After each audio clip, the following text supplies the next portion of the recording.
I'm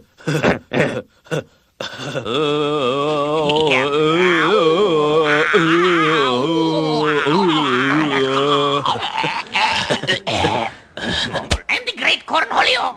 I need Timmy for my bunghole. Are you threatening me? What up, people of YouTube? Hope you're having a good night, good day, whenever it is that you're watching this shit. But I saw something a couple of nights ago that I wanted to go ahead and report to you on.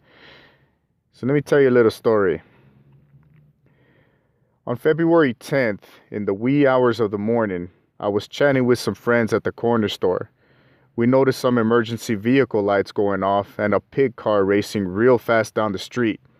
Then I noticed more lights going the opposite direction just minutes after. None of us heard any commotion, but just a stone throw away, a dangerous pig caused an accident. I was leaving when I noticed the scene and took some pictures. Now, pigs don't like it when civilians video or photograph them, and especially while they are committing crimes, but they hate being watched. So I laughed at them and stood there taking a few pictures, being the independent journalist that I am. Now, I was laughing at the pigs, not the people who got hurt. Or they didn't get hurt, but they got hit. Now, you can tell this pig caused the accident. The vehicle he slammed into was still in its lane with debris below it and at a stoplight. There were absolutely no freaking cars out in the street at 2:30 in the morning. And there was plenty of fucking room for this dangerous pig to dodge this vehicle. Now here is the deal. My friend tried to blame it all on the hit vehicle driver simply because the pig has sirens and flashing lights, and if the car didn't get out of his way, then it's the victim's fault. Too many times when it's pigs versus civilians, people want to blame the victims when it's really the pig's fault. Now let me explain why it's the pig's fault. They take aggressive defensive driving and maneuvering training. They are highly trained officers of the law, and they should know better. Also, at least in Texas, when a driver hits another driver from the rear, it is always the rear driver's fault regardless. Many will say this does not or should not apply to emergency responders, and those fucks are the problem. There is a reason why emergency responders, such as fire trucks and ambulances, stop at red lights when they are responding to an emergency. Even in life and death situations, they are required to stop at lights so they do not cause more chaos. They do not even travel at high speeds as to avoid creating further accidents and panicking drivers who may not see them in the rearview mirror. Yes, believe it or not, there are drivers who do not see the lights behind them and do not hear the sirens at all or even until the vehicle is right on their ass. Yes, it is the responsibility for all drivers to be aware on the roads. However, most drivers are not racing down the street. So when a driver is placed in a position to drive at high speeds or chooses to, that driver is taking on more responsibility than the others because that driver is not obeying the laws of driving. That driver is out of sync with the rest, and that driver has more probability to cause accidents, and especially if he or she is driving reckless.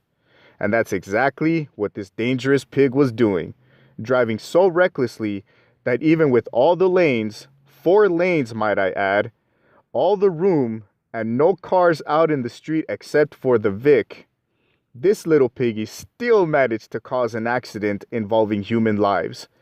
You can tell it was a hard hit. Will this pig suffer any consequences for his actions? I highly doubt it.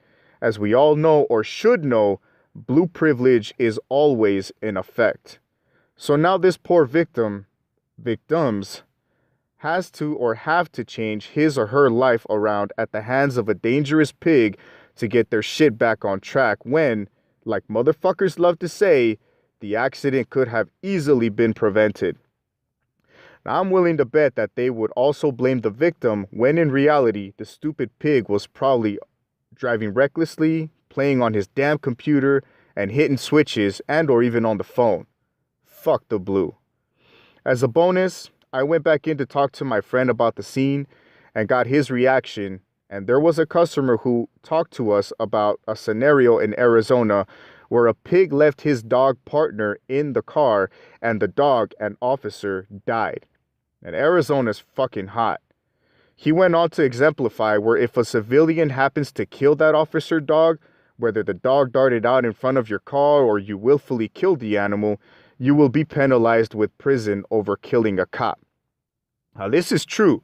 You kill a cop dog, and it's treated as killing a freaking human pig officer, and the consequence is mandatory prison. So guess what happened to the cop killer cop?